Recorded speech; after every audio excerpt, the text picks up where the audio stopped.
기도하심으로 오늘의 아침 묵상을 시작하겠습니다. 하나님 아버지 감사합니다. 오늘도 새 아침 주셔서 주님의 말씀으로 오늘 하루를 시작할 수 있도록 인도하여 주시니 감사드립니다. 하나님 아버지, 이 시간 말씀이 선포될 때 우리의 모든 심령을 만져주셔서 우리의 모든 몸과 마음이 주님을 향하게 되는 귀한 역사를 이루어 주옵소서. 오늘도 말씀으로 새 힘을 얻게 하시고 말씀으로 새 지혜 얻게 하여 주셔서 말씀이 우리 삶 가운데 빛이 되는 귀한 역사를 이루어 주옵소서. 예수님의 이름으로 기도합니다. 아멘. 오늘 하나님께서 우리에게 주시는 말씀은 열왕기상 8장 1절부터 11절까지 말씀입니다. 제가 봉독하겠습니다. 이에 솔로몬이 여호와의 언약궤를 다윗성 곧 시온에서 메어 올리고자 하여 이스라엘 장로와 모든 지파의 우두머리 곧 이스라엘 자손의 족장들을 예루살렘에 있는 자기에게로 소집하니 이스라엘 모든 사람이 다 에다니므월 곧 일곱째 달 절기에 솔로몬 왕에게 모이고 이스라엘 장로들이 다 이름에 제사장들이 궤를 매니라.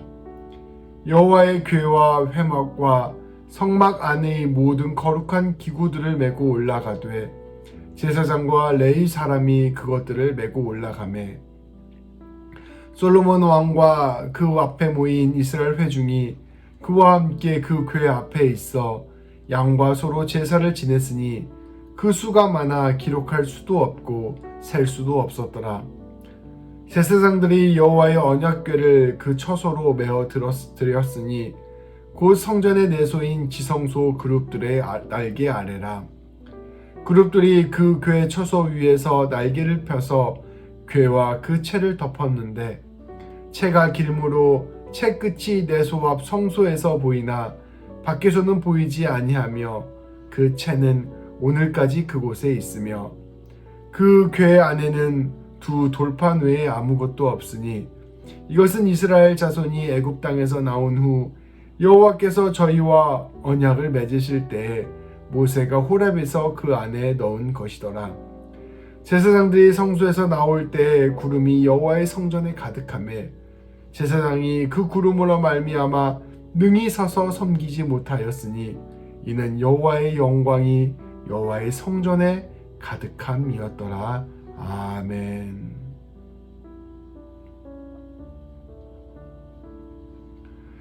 솔로몬은 모든 성전을 완공하였습니다. 건물만 지었을 뿐 아니라 그 안에 필요한 모든 집기들까지 다 준비하였습니다. 솔로몬은 모든 것을 최선을 다하여 준비하였고 할 수 있는 한 가장 귀하고 아름다운 모습으로 준비하였습니다. 성전의 모든 것이 솔로몬과 이스라엘 백성들의 신앙 고백이었습니다. 이제 성전을 성전답게 할 마지막 일이 남았습니다. 다윗성 시온에 놓여있던 여호와의 언약궤를 메어서 올리는 것이었습니다. 제가 그림을 하나 보내드릴 것입니다. 그 그림에 보면 남쪽 부분에 다윗성이 있고 북쪽 지역이 솔로몬의 성전과 궁전이 있는 지역입니다. 다윗이 여호와의 언약궤를 시온 곧 다윗성에서 가져온 이래 여호와의 언약궤는 이제껏 계속 이 다윗성에 보관되어 있었습니다. 솔로몬은 성전을 짓고 이 언약궤를 마침내 성전의 지성소로 옮기게 된 것입니다. 이것이 성전 건축의 최종적인 일이었습니다. 하나님께서 사람을 창조하실 때를 생각해 봅시다. 하나님께서 사람을 흙으로 지으시고 그 코에 생기를 불어넣었습니다. 그리고 그 코에 생기가 들어갔을 때 비로소 살아있는 사람이 되었습니다. 이와 마찬가지로 언약궤를 가져오는 것은 성전 건물이 진정한 성전이 되도록 하는 중요한 일이었습니다. 이와 같이 이 일이 중요하였기에 솔로몬은 온 나라에 연락을 돌렸습니다. 온 이스라엘의 장로들과 모든 지파의 족장들을 소집하였습니다. 성전이 완공된 지 11개월이 된 달에 소집된 모든 사람들이 솔로몬 왕에게 모여들었습니다. 그때는 에다니멀 절기, 곧 초막절 절기였습니다. 오늘날로 따지면 10월 초에 해당하는 때였습니다. 이스라엘 모든 사람들과 모든 장로들이 모인 자리에서 제사장들이 하나님의 언약궤를 어깨에 메었습니다. 동시에 제사장들과 레위인들이 회막과 성막에 있었던 모든 거룩한 기구들을 메고 그 뒤를 따랐습니다. 특별히 거룩하게 구분된 이들이 하나님의 거룩한 물건들을 들고 하나님의 거룩한 성전으로 나아간 것입니다. 솔로몬과 모든 이스라엘 백성들은 수많은 양과 소로 제사를 드리며 하나님께 감사의 예배를 동시에 드렸습니다. 제사장들은 이 언약궤를 메고 성전의 안쪽에 자리 잡은 지성소로 들어가 언약궤를 내려 놓았습니다. 이전에 만들어 놓았던 그룹 형상의 날개 아래에 두었습니다. 그룹들의 날개가 언약궤를 덮는 형태였는데 밖에서 보기에 궤는 보이지 않으나 채는 보였습니다. 완전히 밖으로 나갔을 때에 그때서야만 채가 보이지 않았습니다. 언약궤 안에는 말씀이 새겨진 돌판 2개가 있었습니다. 이 두 돌판은 이스라엘 백성들이 이집트를 탈출하여 광야에서 생활할 때 모세가 시내산에서 하나님께 받은 것이었습니다. 제사장들이 언약궤를 내려놓고 성소에서 나오자 구름이 여호와의 성전에 가득 들어찼습니다. 이처럼 성전 안에 구름이 자욱하여서 제사장들이 일어서서 이를 볼 수가 없을 정도였습니다. 말씀은 이와 같이 구름이 가득한 것은 여호와의 영광이 여호와의 성전에 가득하였기 때문이다 라고 선포하였습니다. 오늘 말씀은 이렇게 마무리됩니다. 오늘 말씀을 통해서 우리가 함께 생각해 볼 고민들을 함께 나누고자 합니다. 성전이 존재하는 근본적인 이유가 무엇일까요? 그것은 그 성전 안에 하나님께서 거하시기 위함이었습니다. 성전이라는 것 자체가 하나님이 거하시는 공간입니다. 그러나 온 세상을 창조하시고 온 세상을 다스리시는 하나님께서 거처할 곳이 없으셔서 성전이 필요한 것이 아니었습니다. 오히려 하나님께서는 이렇게 특별히 임재하시는 곳을 정하여서 바로 그곳에서 하나님의 백성들을 만나시고자 하신 것입니다. 이러한 하나님의 뜻은 오늘 말씀 곳곳에 드러납니다. 먼저 언약궤를 옮길 때 꼭 사용했던 채, 오늘 말씀에서 성전이 들어간 뒤에도 계속해서 보이게 했던 채를 생각해 봅시다. 이 채는 말씀 속에서 하나님의 인도하심을 상징하였습니다. 이스라엘 백성이 가는 곳곳마다 하나님의 언약궤는 함께하였습니다. 근데 이 언약궤를 가지고 이동할 때 꼭 하나님께서는 그 채를 통하여 언약궤를 어깨에 메고 함께 이동하게 하셨습니다. 그래서 이스라엘 백성이 가는 그 곳곳마다 하나님이 함께 하신다는 사실을 보여주신 것입니다. 그러한 점에서 채는 하나님의 인도하심을 상징한 것입니다. 또한 하나님의 언약궤 안에 들어있는 돌판을 한번 생각해 봅시다. 그 돌판에는 하나님의 말씀이 새겨져 있었습니다.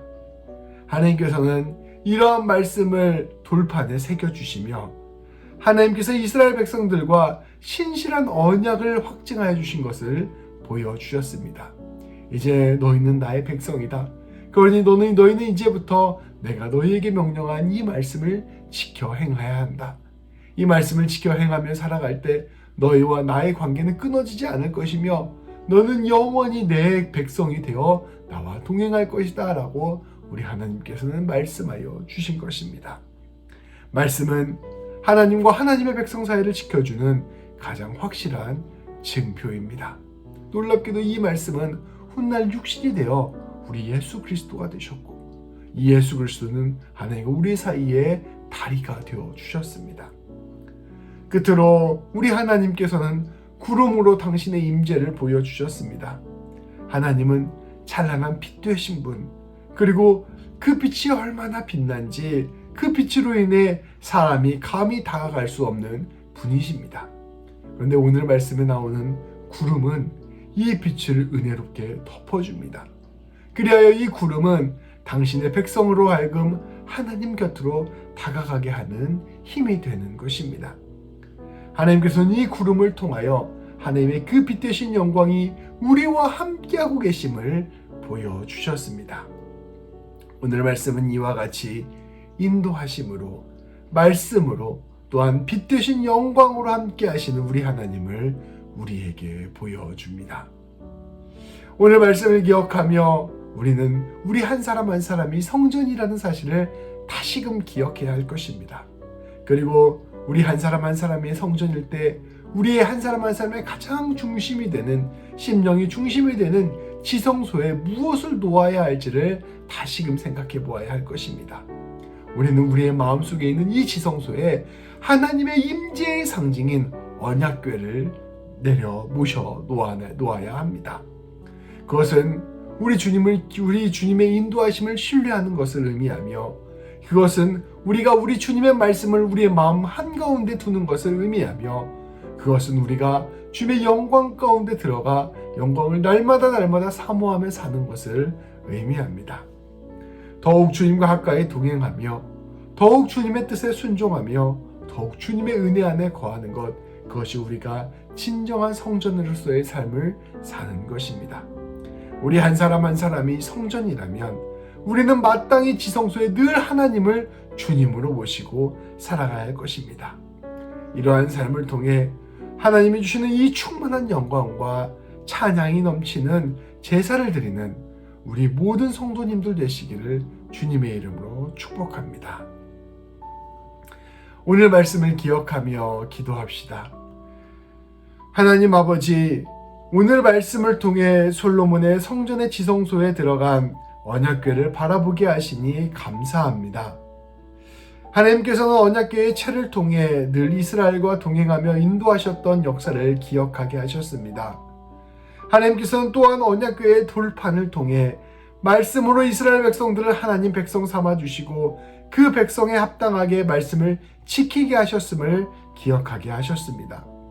끝으로 하나님께서는 성전에 구름을 내려주셔서 하나님의 빛 되신 영광이 성전 안에 가득할 뿐 아니라 우리로 하여금 그 영광 곁에 설 수 있게 되었음을 깨닫게 하셨습니다. 하나님, 이 놀라운 성전의 은혜가 오늘 우리의 심령에 가득하게 하여 주옵소서. 우리 한 사람 한 사람의 마음의 지성소에 하나님께서 임재하여 주셔서 우리 모두가 하나님의 인도하심과 자녀 삼아주심을 기억하고 그 하나님의 뜻대로 살아가게 하여 주옵소서. 우리의 삶에 하나님의 영광이 이미 가득히 찼음을 기억하게 하시고 그 영광에 합당한 삶으로 온전히 살아가게 하여 주옵소서. 거룩한 성전으로서의 삶을 살게 하여 주옵소서. 기도하시겠습니다. 하나님 아버지, 감사합니다. 솔로몬이 모든 성전 건물을 준비한 후에 가장 귀한 언약궤를 지성소에 드리는 장면을 오늘 말씀을 통하여 보게 하시니 감사드립니다. 성전의 가장 중심은 다름 아닌 하나님의 임재의 상징인 언약궤임을 깨닫게 해주시니 감사합니다. 하나님 아버지, 오늘 말씀을 통해 우리 한 사람 한 사람이 성전임을 기억하게 하시고 우리의 성전의 지성소에 하나님을 온전히 주님으로 모시고 살아가는 귀한 역사를 이루어 주옵소서.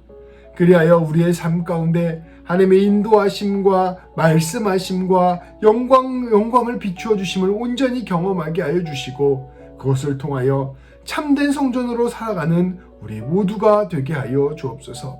예수님의 이름으로 기도합니다. 아멘. 기도하심으로 오늘 하루를 시작하겠습니다.